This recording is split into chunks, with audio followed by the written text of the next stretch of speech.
All Hit Radio.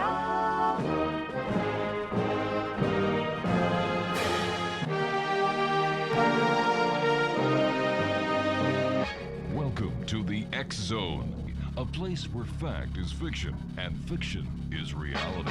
Now, here's your host, Rob McConnell.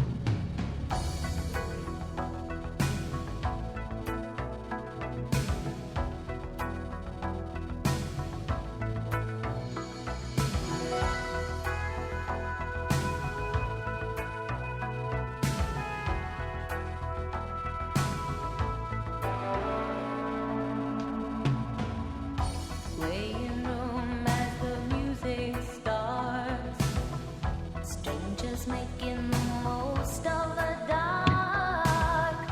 Two by two their bodies become one.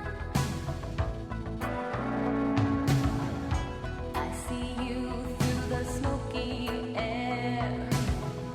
Can't you feel the weight of my stare? You're so close but still a world away. What I'm dying to say is that I'm crazy for And welcome back, everyone, to hour number 2 of tonight's show. And you're listening to the X Zone radio show on the TalkStar Radio Network, Mutual Broadcast Network, and all around the world.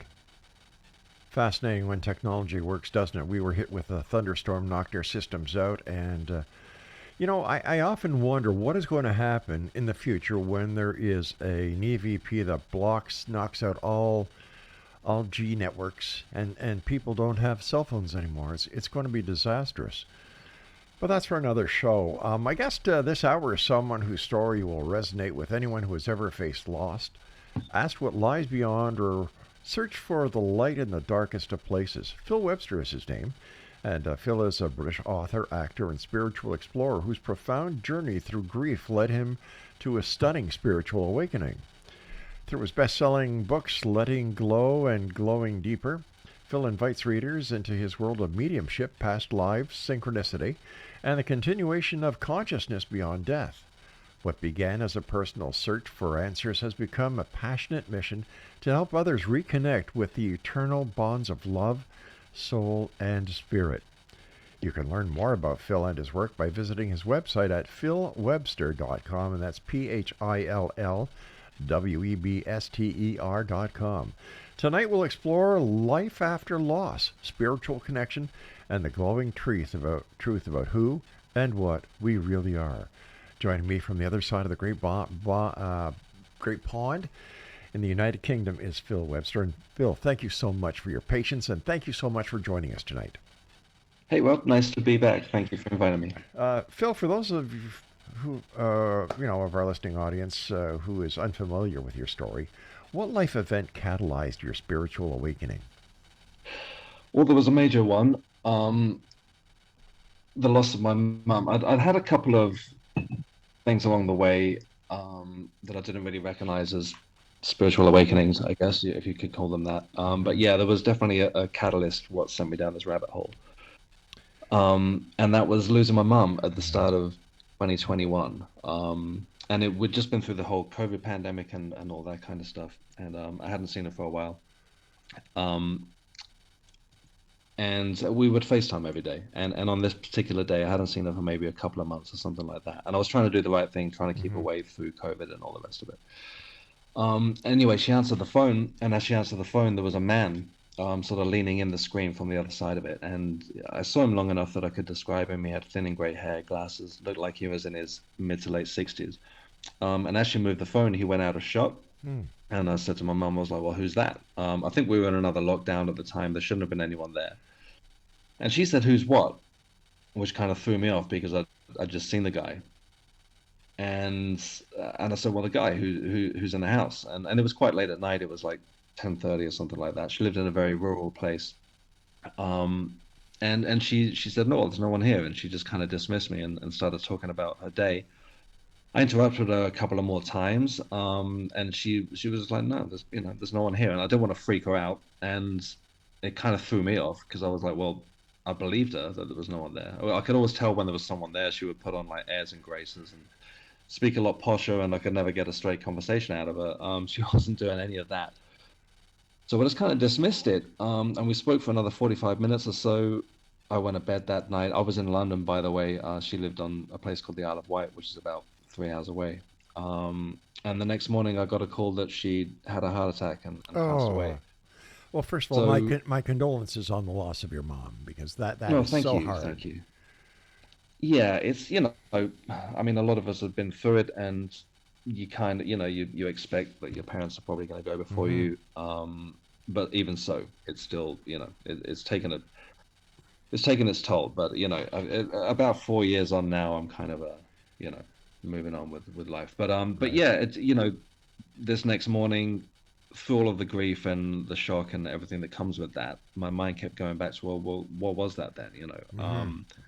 And I was kind of on the fence with sort of supernatural stuff. And I would speak to some people about it, and the sort of my more skeptical friends would be like, well, how do you know there was no one there? And I can't 100% say that there was absolutely no one there. Whereas my other sort of group of friends were like, well, that was a spirit guide, that was somebody letting you know, or a family member or something like that. And as I kind of thought it through, that seemed to be the logical conclusion, oddly. Yeah. What was your belief system like before all of this began? Were you skeptical, spiritual, religious? Definitely didn't grow up religious. I was kind of interested in supernatural things, for want of a better term, when I was a kid, as I suppose a lot of kids are. I grew up in the 80s, so we had like Ghostbusters, all that stuff. As I got older, into my mid-30s, I grew a lot more cynical. I traveled a lot. I lived abroad for around 20 years. I ended up running bars and clubs, and with that lifestyle sort of came a very cynical attitude. You see people at their worst all the time, and anytime I would sort of think a bit deeper, which wasn't much at the time, I kind of was on the fence. I was thinking, well, I don't know, are we just biological walking, neurons, or Sure, yeah. or is there something more? So I was kind of, it wasn't something that I'd really been paying attention to, but this experience really sent me down a complete different direction, into a rabbit hole, and looking at other things that had happened over the years, it seemed that every few years some odd thing would happen that I would dismiss and not really attribute to anything spiritual, but looking back on it through a different lens of what I was looking through now, these odd things that had happened over the years made a lot more sense. Now, was the passing of your mom the only event that of a loss that you had in this period that you believe opened up the door to the spiritual experiences that you had? Well, there'd been a couple of others leading up to that, but I hadn't recognized them as spiritual experiences. One profound one, which is, it's a kind of a strange story. So during that time that I was telling you about, I woke up one morning. I was again working in bars and clubs, and I was mid-30s. And just to put that in context, I'm 50 this year. And I remember waking up one morning and just kind of just musing over the idea that we only have the moment of now, right? And it wasn't anything too deep. It's something that I thought of before, and something that we've all come across. People have wrote books about it. People talk about living in the moment of now and all of that kind of stuff. But as I lay there thinking about it, something shifted, and it was almost like it was like a physical shift. It was very profound. And it was, I can't explain it. I think people talk about depersonalization experiences. It was something akin to that. All of a sudden, sort of linear time just fell away. And I suddenly felt just acutely aware of the moment of now. And it's really difficult to describe and make it sound like I'm not just rambling nonsense. But oh, come on, you're here in the X Zone. We don't think that way. I'm in good company. But it was as though linear time just fell away. All of a sudden, I couldn't, like, the past seemed absurd, and sort of thinking about what I was going to do later that day just seemed like it didn't make sense. All of a sudden, I was suddenly like, now, and there was nothing else. And it was, again, people talk about living in the moment of now. It was like that times 1,000. And it was terrifying, I have to say. And I know other people have talked about this. Is it Eckhart Tolle has wrote a book about a similar experience. Yeah. But yeah, this thing just kept going on, and it went on all day, and it was terrifying. And then it kept going on, and at about the month mark, I kind of thought I was losing my mind. I couldn't sort of just drift off into my thoughts like we all do all day, every day. It was just kind of like now, and it was exhausting. I ended up going to a doctor, and the doctor started using words like psychosis. They gave me a bunch of meds, like anti-anxiety pills, sleeping pills, stuff like that, which didn't really touch it. And about a couple more months in of just this experience, just non-stop, this relentless kind of ultimate awareness. It was almost like stepping into an alternate reality, but it felt so acute that it was just more that I could handle. Anyway, cut a long story short, I found a therapist. And what attracted me to go see this therapist was that he was a hypnotist. So I went along and I was like, can you just like hypnotize this away? I don't know what the hell's going on with me. I was literally at the end of my rope. Not to go down a dark turn, but I really thought, well, if this is the way my brain's working now, I'm out of it. Like, this doesn't work for me. And again, I wasn't attributing this to anything spiritual or anything like that. So he listened to my story. He explained he couldn't hypnotize me because hypnotism doesn't work like that. And with what was going on with me. And he used an odd word, and he said, well, I believe that you're a mystic. And I was like, well, what the hell does that mean? I didn't really care. I just wanted this thing to stop. Sure. And he started talking about shamanism and all these things that I wasn't interested in or versed in at all at the time. He gave me a very basic grounding meditation, and it brought me back. Phil, are you there? You look at it. Yeah. Sorry? Yeah, we lost you there for a second, but you're back. Sorry. Okay. So yeah, where we lost you was that you were told that you were a mystic, and you couldn't understand that or buy into that right away, and that's where we lost you. Yeah, he started talking about shamanism and all these things that I wasn't versed in at all. Right. And he gave me a very basic grounding guided meditation, which brought me back almost instantly. So it did anything that the meds that I've been taking didn't touch. Just this simple meditation just brought me back. All of a sudden I was, part of the herd again, and online or offline, depending how you look at it. And very gradually I sort of came back with a very different outlook on life. But as soon as I got through it, I just kind of put it behind me. And then it was only since exploring spiritual practices, since writing these books, that this kind of thing came up quite a lot. And when I wrote about that experience, I had a few people get in touch and say, okay, I went through something like that too.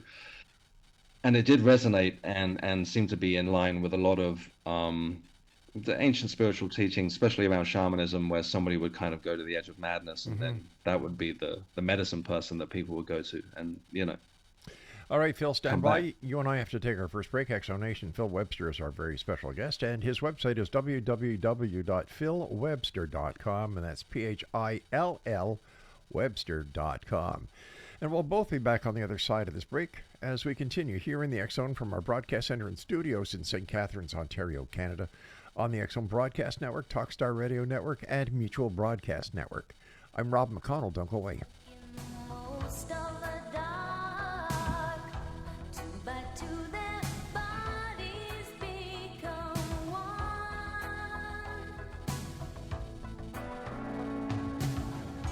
I see you through the smoky air. Can't you feel the weight of my stare?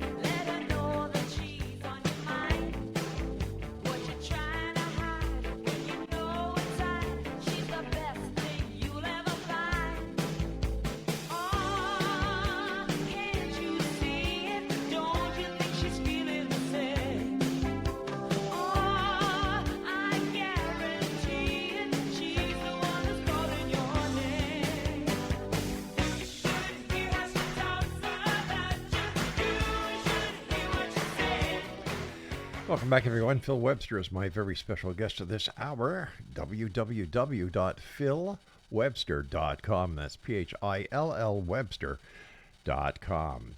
Phil, what made you decide to document your experiences and eventually become an author? So I'd always assumed that I'd write something at some point. I'd dabbled with writing fiction or something through the years and then never really finished anything. And it just seemed like the natural thing to do for some reason. I just started specifically learning about mediumship, excuse me, to start with.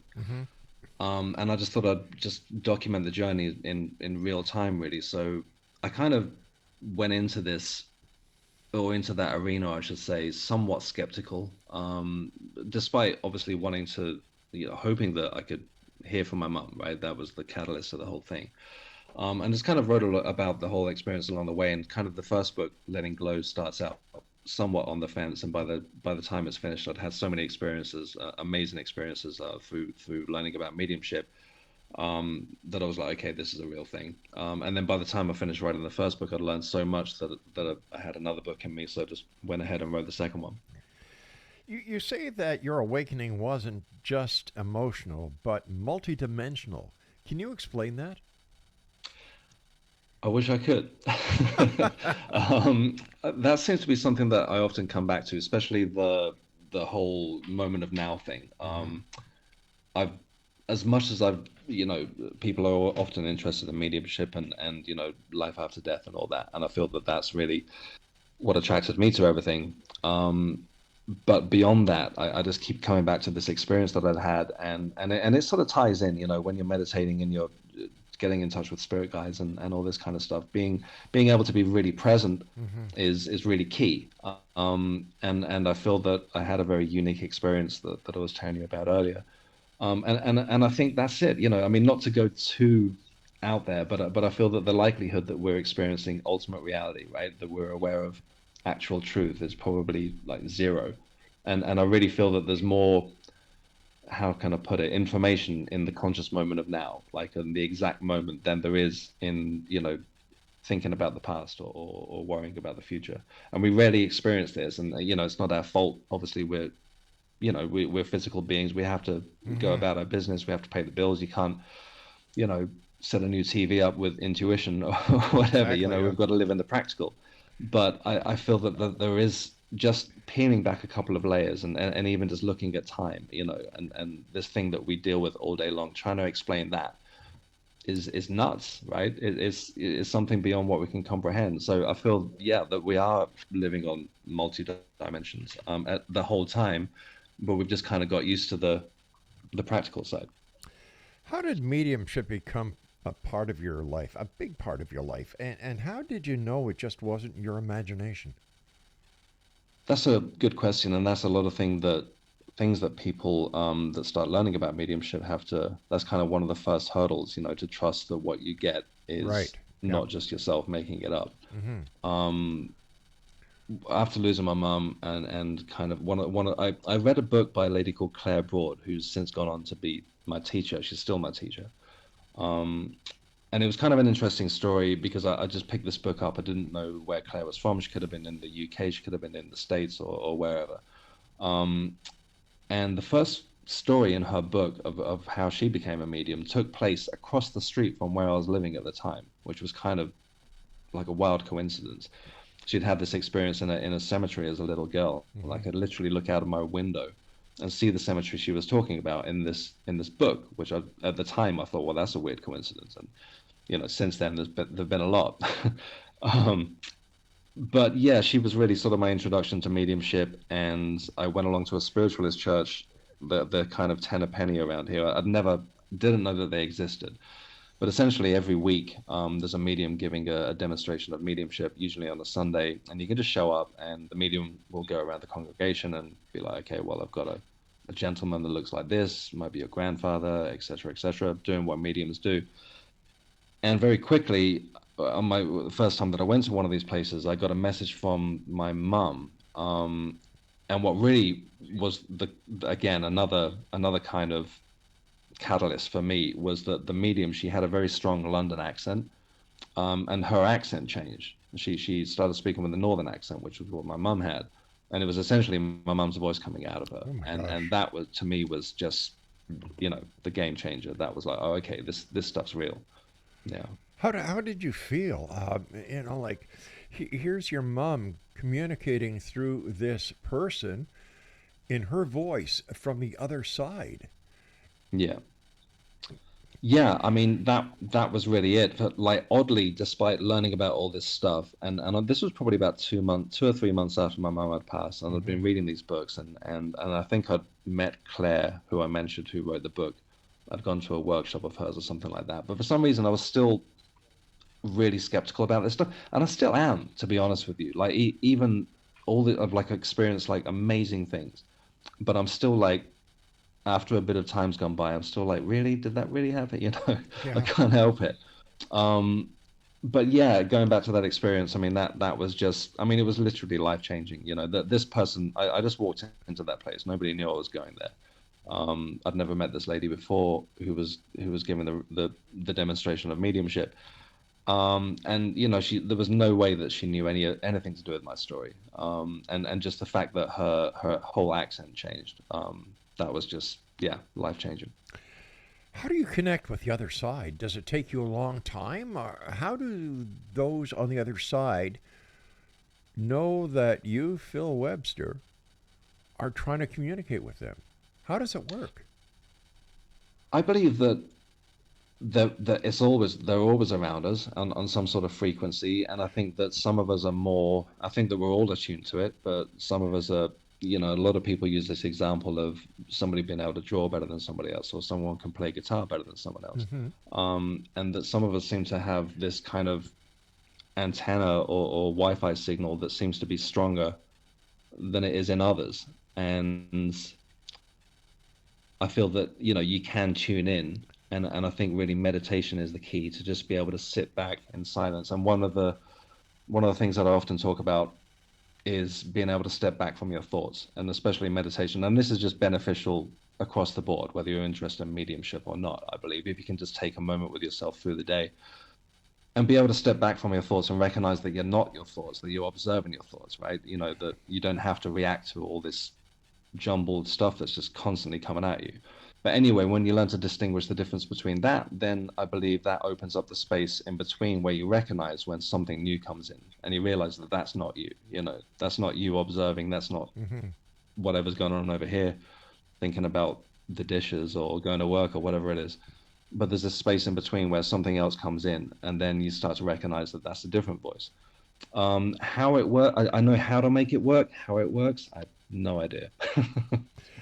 Do you believe in your heart of hearts that you are a very gifted person to be able to communicate those on the other side and help so many people with their grief, and allowing them to communicate with the other side, to people that have left this side of the veil and gone to the other side, and give them a final goodbye that they may have never had the opportunity to before?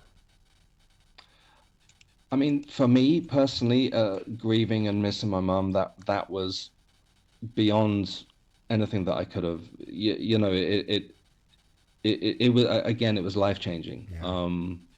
And I had more of these confirmations that my mum was around, and so, that was really what I needed to know, and that's really what I was getting into mediumship for in the first place. I don't consider myself, I'm not a practicing medium. I do work with people on a daily basis, but mediumship comes into it. But I would say, and I hate the word psychic or the name psychic, but I would say that's kind of more my field, or my area.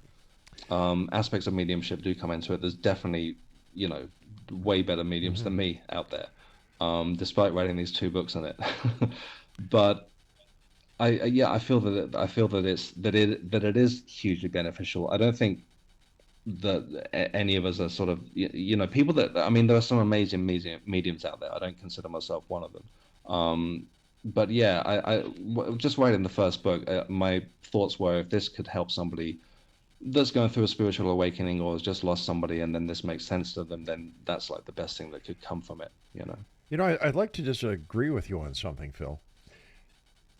Please do. Yeah, and that is, I can't communicate with the other side. People that the majority of the people I know, in fact, I'd say 99.99999% of the people that I know can't communicate with the other side. So I believe that you are a very gifted medium, and that in my books, there's no such thing as a bad medium, a medium, or a great medium. Anyone who can communicate with the other side in my books, and I'm sure that this applies to the rest of society, is all the same. That you have an ability, a gift that many wish they had, but here you are, PHILL Webster, who has it. So you know what? I admire you. And that's it. Well, thank you. I mean, I think I'm still, like I say, I feel like I'm just constantly learning about this stuff. And looking at some of the, I mean, I've been lucky enough to work with some of the world's best mediums. Gordon Smith is somebody over this side of the pond. I'm not sure if you guys are too aware of him. No. James Van Prow, I think you have over there, sure, or you yeah. definitely have over there. And then Claire Broad.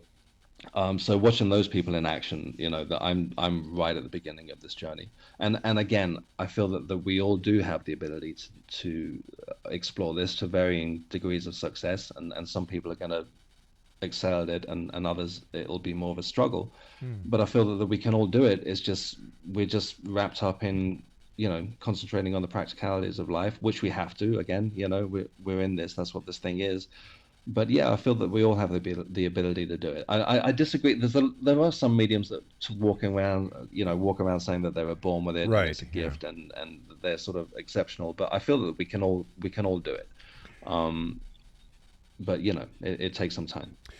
All right, please stand by, Phil. You and I have to take our break at the bottom of the hour. And Exonation, if you'd like to find out more about our guest tonight, who I believe is a very well-established medium. Hey, it's the first time I've disagreed with a guest tonight. Visit his website at www.philwebster.com. And don't forget, Phil is PHILL Webster.com. This is the X Zone. I'm Rob McConnell, and Phil Webster and I will return on the other side of this short break. Don't go away.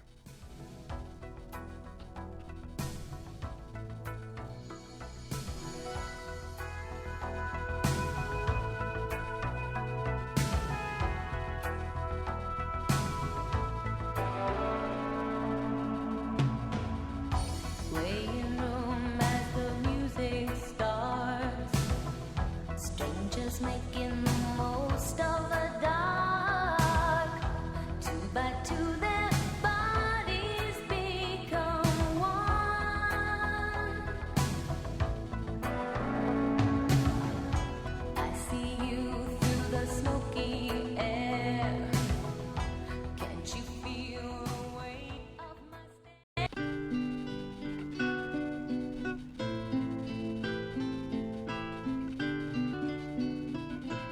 I wanna be free, like the bluebirds flying by me, like the waves out on the blue sea. If your love has to tie me, don't try me, say goodbye. I wanna be free. Don't say you love me. Exonation, Phil Webster is my very special guest this hour. His website is www.philwebster.com. And that's Phil with two L's, PHILL Webster.com. Phil, that song, "I Want to Be Free," there's a phrase there, or there's a lyric there that says, "Never say goodbye." As a medium who's able to communicate with the other side, do we ever say goodbye, or is it that those who have left this side of the veil just aren't recognized on this side once they've passed over, and they're always with us? I think that's it. I mean, I think you described it already. Yeah, I think that's exactly what's going on. I think that they are always around, and when we reach out, that it's as simple as that. That they're aware of it. That's been my experience.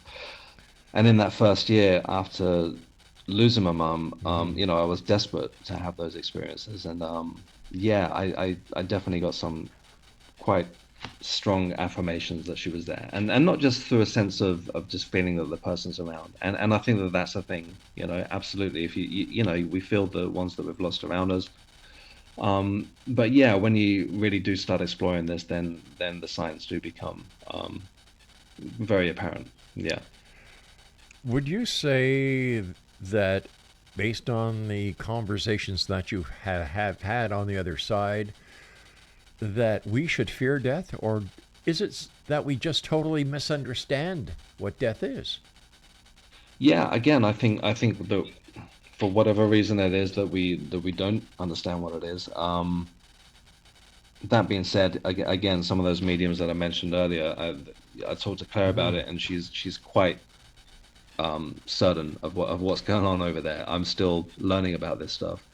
But yeah, I think that's simply the case that we don't that it's beyond our comprehension. Well, it's not beyond our comprehension. I mean, plenty of people talk about near-death experiences, and Right. people across the board essentially talk about the same experience, right? So I think that we've got that, but for whatever reason, whatever this thing is, there's a block Mm-hmm. on it, and we kind of hit a wall and can't kind of wrap our heads around that. And I think that even mediums as we understand it and the information that we get, I'm not convinced that everyone's right about that. I think it's filtered through us, filtered through this understanding that we have. So I don't think that every guru or every medium is absolutely 100% correct. I think they're correct to the extent that we can grasp it. Yeah. How does one's belief in a certain religious philosophy work when it comes to the other side? Does it matter if you're Christian, if you're Muslim, if you're Buddhist? Well, I think just now you mentioned that a good example again is when people talk about near-death experiences. Mm-hmm. Was it, well, I forget his name. Sorry, Raymond Moody, right? He was kind of the pioneer Yeah. of writing the first real accounts of this in the 70s, and that was one observation that he made, that no matter what people's backgrounds, no matter what countries he went to, it was pretty much the same story. Okay, so people might have talked about their gods, their different deities. Forgive me, I can't pronounce that. But essentially, it was the same story. Life review and meeting their loved ones on the other side, and then of course they'd come back and tell us about it. So I think that kind of answers that for me. Yeah. As we know, you often speak about life after death, as you just did. How certain are you that consciousness actually does survive the physical death? I mean, as certain excuse me, as certain as anyone can be, I suppose, in with the position that we're in at the moment. The experiences that I've had, I can only talk about my own experiences, right? And of course, I've read a lot of compelling evidence, and I've talked to people that I trust, that have taught me about this whole arena. But yeah, that one thing that I keep coming back to is that I can only talk about my own experiences, and from everything that I've experienced, it seems there's something to this. I know that I'm not making this stuff up. A lot of it's very subjective, a lot of it's very personal, Mm-hmm. and trying to describe it to somebody else, I totally get it, because a few years ago I wasn't on, but I would have been skeptical about this as well. But yeah, speaking from personal experience, enough things have happened that I'm quite convinced that this is all real. Have you discovered about soul contracts, and what, in your opinion, is our purpose here on Earth? I think that we come here with an agenda. I think that there is some sort of overview, there is some sort of blueprint, like a bigger picture, Mm-hmm. and that reincarnation is part of it. That we come back, and we, likely what we didn't learn in the last one, that we're gonna keep repeating that until we've figured out what that is. I think that the people along the journey are doing the same thing, and that there is some sort of soul agreement, that a guides are there as well to be part of that they know what that is also, and hopefully sort of guide us in the right direction. I think that's the most basic explanation I can come up with. And you know, I'm not the first person to talk about it, obviously. But again, I can't help but, you know, the skeptical part of me is like, is that really the truth? I feel that that's as close as we can get to understanding it. And I think that that's probably like the best, you know, the most beautiful model that we can come up with. Yeah. Once again, based on your own personal experiences, your own personal belief, do our loved ones communicate with us more often than we realize? Yeah, I believe that they do. When I started taking stock of these things, and there's things that's happened that I dismissed at the time, and then later on went back to it, and I thought, oh, okay, maybe that actually was that, you know. And I'm sort of going off track a little bit here, but one interesting thing that's kind of in line with that was that I hadn't been to a spiritualist church for a long time, and I went to show my face at one a few weeks ago, and there was a lady there doing the demonstration of mediumship, and she was kind of, everyone was in agreement, you know, she was bringing people's grandparents through stuff like this, and she kept talking about one lady that nobody was recognizing, and she was specific, and I can talk about this, the person I know wouldn't mind me talking about this. She kept talking about a lady in a blue dress that had died in hospital, and she died she put it through, essentially through mental illness that was brought on by neglect, like by physical neglect. Anyway, nobody was taking this, and she sort of gave up with it. I went home that night, and I had a client, one of my online clients, and we went through what we went through and talked about his personal life and things like that. And towards the end of the reading, he told me that he just lost his sister, who had recently died in hospital, and everything that he said like correlated with what the medium said about the circumstances around her passing. And I brought up the blue dress, and he was like, well, we buried her in a blue dress. Oh, wow. Which was, to me, was amazing, you know, because he hadn't been there with me at the time, but clearly that message was for him, and that message was for me to take home to him. So however this whole thing works, you know, his sister knew that I was going to be there and that I was going to relay that message back to him, which happens a lot when you get into this arena. But yeah, I believe that they are constantly trying to communicate with us.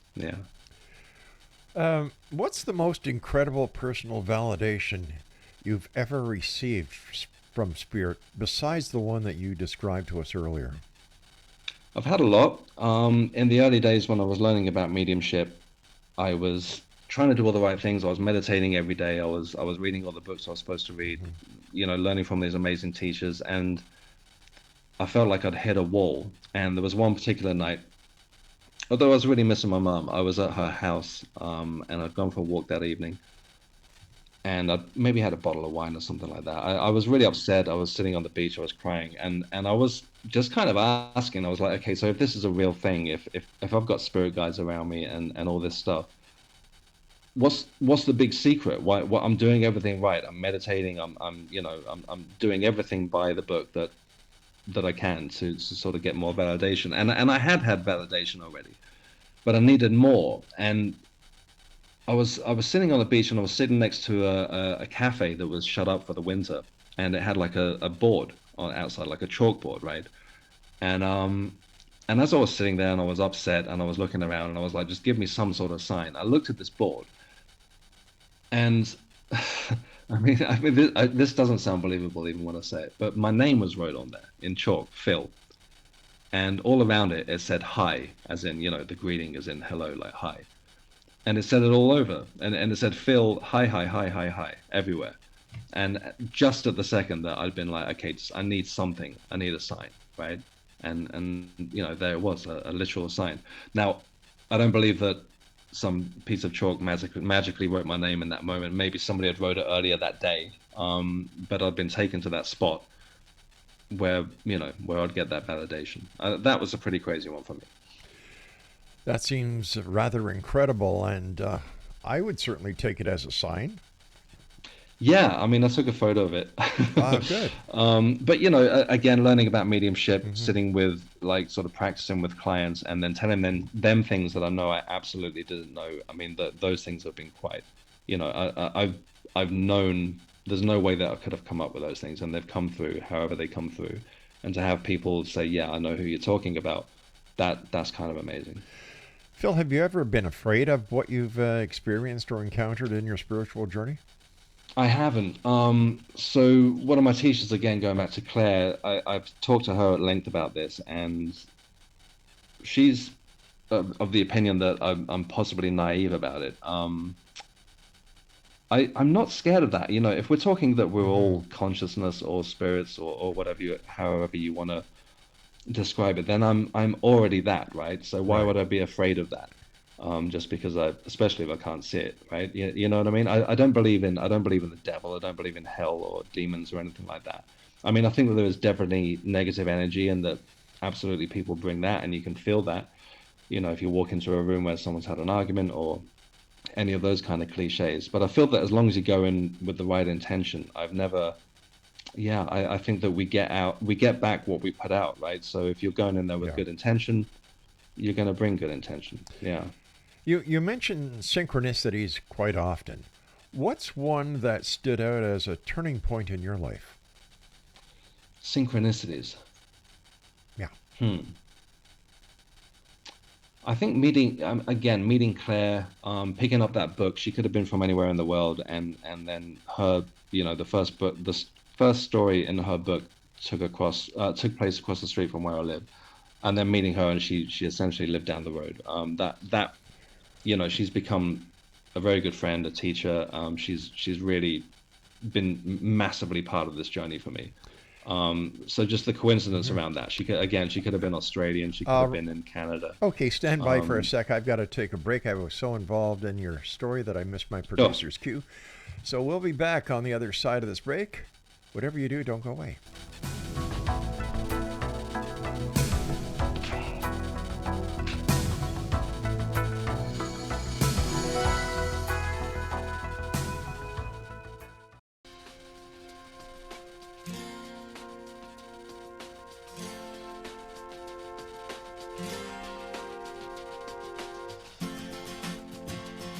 I saw a man brought to life.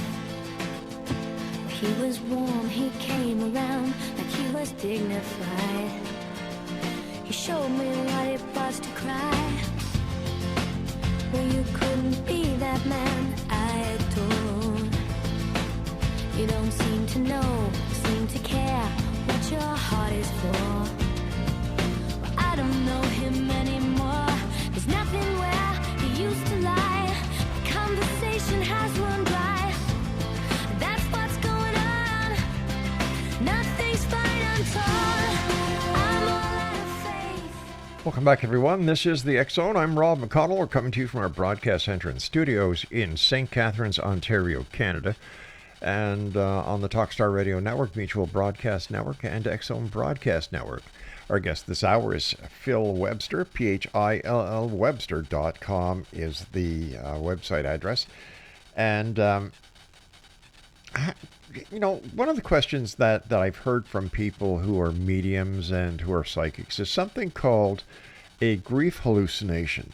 Now, how do you distinguish, Phil, between grief hallucinations and genuine contact from spirit?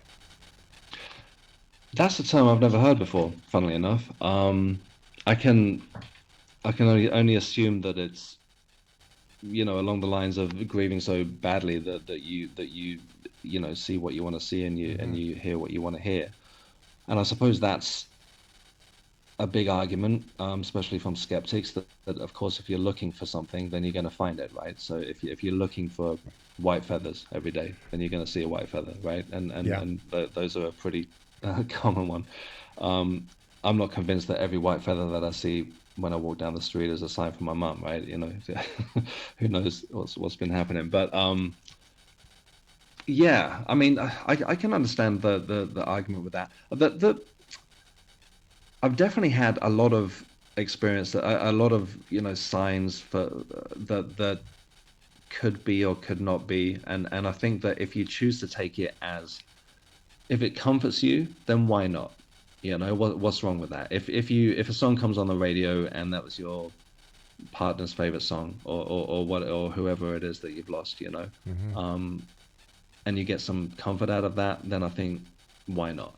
I think potentially believing that every single thing that you see is a sign from the other side, or and also I found that a lot of people that go into this arena, it kind of opens the floodgates to a lot of other stuff. I don't necessarily believe in absolutely everything just because it comes under the supernatural radar. But just to go back to the original question, I think that when you have these experiences, there's a strong sense of knowing that comes with it.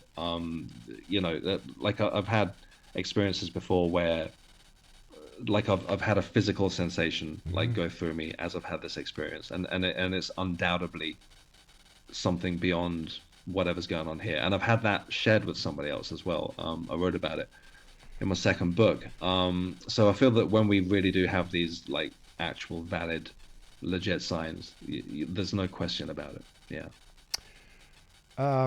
How do you respond to skeptics who say grief can distort perception as well as reality? That's a very good point. One thing that people were saying to me when I was talking about seeing the man on the phone call with my mum was that, I was talking about it when I was grieving because, my mum had passed the next day. So everyone who I told about it, she'd already died. And I kept having to point out that, I wasn't grieving at the time because it was the night before. I didn't realize she was going to pass away. And I don't think that this was some, post hallucination that, my partner was with me at the time. She'd heard me have this whole conversation.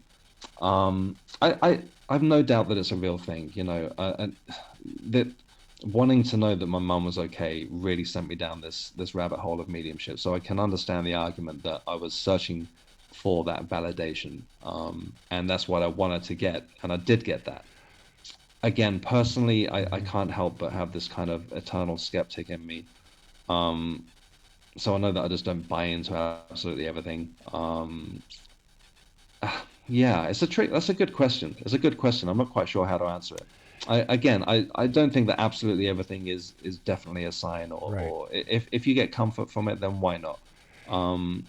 But I do believe that this is a real thing. That there's more to this than we understand. And one thing that I always come back to is, explain time. And I'm going off on a bit of a tangent here, or in a different direction, but this is something that we deal with every day, that we just accept it, we structure our lives around it.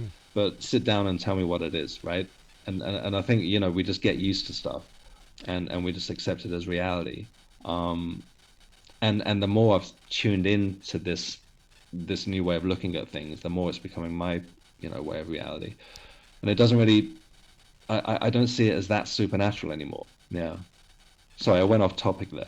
No, it's quite all right, because I believe what we call supernatural is actually quite natural. We just haven't learned to understand or to accept it. Yeah, that's it at the end of the day. And again, I think that you try, for anyone that's interested in going into this area, I think, start with meditation, try it out, see if it's, for you. Don't buy into everything that everybody absolutely says, like, especially anyone that's a self-proclaimed guru that is like holding secrets back, and they give you a little nugget of truth that resonates with you, I think, learn from who you can, take what works for you, and just discard what doesn't, and sort of just find your own way. Why is meditation so important to mediumship work? I think that it's really the key. It's really the gateway that opens it up. Again, what I was saying earlier about being able to recognize that we're not our thoughts. Like you're walking down the street and somebody upsets you, and you get triggered and you react. And we have all these. You have your thoughts, you have your responses. Sure. But I think that when you're able to just sit with yourself and try to take, even if it's only 5 minutes, and start to recognize that all that stuff that's going on, that you don't have to get caught up with that, and that you can step back from it and recognize that you're this other thing. You start to recognize this, that your consciousness. There's not even the language for it, right? And to be able to understand that all that stuff going on over here, all these thoughts and all these sort of reactions, that you don't need to go with it. And again, like when you create that space and you are trying to connect with spirit guides, which I think is like one of the first steps, basically. towards mediumship, then you recognize this as a sort of, for want of a better expression, a separate entity that comes in. Why do you think society is so hesitant to accept the spiritual side of grief, as well as the spiritual side of life?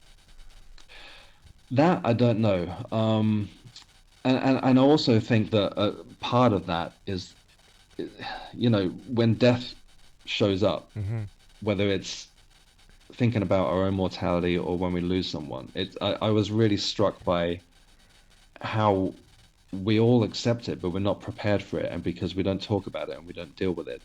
And it's such an odd thing because it's everywhere. It's part of life, and everyone gets uncomfortable talking about it, and we don't seem to be prepared for it. I feel that talking about that being said, I think that I don't know. I know you've been doing this for a long time, but I feel that these conversations are a lot more.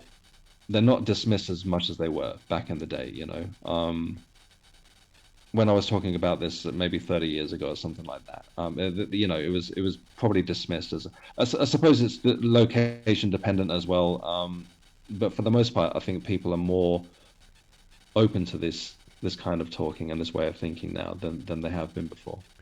How has being a medium and an author of the books that you've written changed your personal life?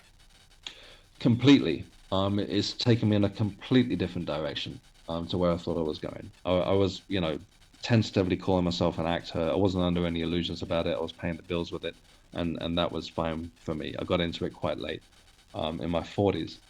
But this just seems, I don't want to say more important, but for me, it's got so much more value, than anything that I've come across so far. And I find it endlessly fascinating. And yeah, it's just now my daily life. I'm talking with clients every day online for the most part. And yeah, just talking for the people that are connected that I find most interesting are people that are going through a spiritual awakening themselves and telling me about their experiences. There is a whole other side to, calling yourself a psychic. Of course, you get people asking, is my boyfriend going to call me next week and stuff like that. But for the most part, yeah, like my life's gone in a completely different direction. Yeah. What's next for you, Phil? Another book, workshop, or a new journey? What are you excited about? Yeah, I'm just at the end of writing my third book. I thought that these first two were going to be part of a trilogy. I still do believe that, but I think this third book is something completely different. I'm definitely not the first person to channel a book, but it's essentially a conversation, and whatever's going on is way smarter than me. I read it back and I'm like, I know I didn't know that. But again, yeah, I'm not the first person to do this. I'm sort of going into Neil Donald Walsh territory or something like that. So yeah, I'm looking forward first to giving it to my publishers, and if it gets out there, then people's reaction to that. This weekend, I've got a talk coming up in the UK at something called the Kent Wellness Festival. I enjoy going to these spiritual festivals and talking for an hour about this kind of stuff. Yeah, just going along and seeing where it takes me. Phil, what do you hope our listeners may take away from your message tonight? What do you think the most important part of our hour has been to get across? I think that, again, just that these experiences can be very subjective. You don't, take what resonates from what I've said, and if some of it resonates with you, then great. If some of it sounds like, rubbish, then I get it, because it did to me for a long time. And again, just sort of pick your gurus wisely, right, and yeah, see what works for you and go with that. Yeah. Well, Phil Webster, thank you for joining us here in the X Zone tonight, and for sharing your deeply personal, incredibly moving, and soul-stirring story with us and our listeners. Your journey reminds us all that grief doesn't have to be the end of a connection, but in many ways, it's just the beginning of a deeper understanding of love and spirit. Now, for those of you who want to explore Phil's books or learn more about his ongoing work in the field of spiritual awakening, head to www.philwebster.com. That's PHILL Webster.com.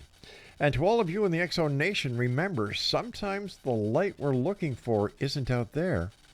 It's actually glowing from within. Phil, take care of yourself, and I look forward to the next time that you and I meet here in the X Zone. Thanks for having me back, Rob. Nice to speak to you. It's my pleasure. Really great talking to you. And do the world a favor and keep up the great work that you're doing. You too. Thank you, Rob. Take care, my good friend. Well, that's it for tonight, Exo Nation. I'll be back tomorrow night at 10 o'clock as once again we cross the time-space continuum to this place that I call the X Zone. It's a place where people dare to believe and dare to be heard. It's a place where fact is fiction and fiction is reality. And as you know, the X Zone comes to you Monday through Friday from 10 p.m. Eastern until midnight, right here on the Talkstar Radio Network, Mutual Broadcast Network, and the X Zone Broadcast Network from our broadcast center and studios in St. Catharines, Ontario, Canada. So until we meet tomorrow night, my friends, please always remember to keep your eyes to the sky and your heart in the light. Good night, everyone.